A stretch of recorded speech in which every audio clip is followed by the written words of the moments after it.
This is the brief on one-year-old baby frock cutting. So we're looking at a super straightforward step-by-step guide for beginners. It's all about how to cut a stylish, flared frock, and, it really shows that getting the measurements just right is the secret to an absolutely adorable result. First up, you've got to master the bodice. That's the main body piece. It all comes down to precise marking on folded fabric. You're looking at about 19 centimeters for the chest and 23 for the full length. Now, the front and back pieces are almost identical, but here's the key. The front neckline drops down 5 centimeters for a nice round curve, while the back neckline needs to be just a little bit higher.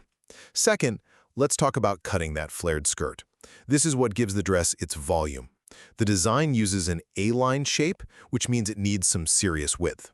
We're talking a full length of 37 centimeters from top to bottom, but the trick is making the bottom edge way wider, about 36 centimeters, to get that perfect flare. And finally, the real secret to a fluffy fit. The skirt has to be way wider than the bodice waist. I mean, it seems weird, right? But that extra width is crucial because you're going to gather all that material up later when you stitch. That's what makes the frock so puffy and cute. Oh, and for a beautiful fall when it's worn, make sure to draw a soft curve along the bottom edge before you make that final cut. So, nailing these measurements means your pieces are all set for stitching, creating a simple but super stylish frock that's just waiting for a big bow.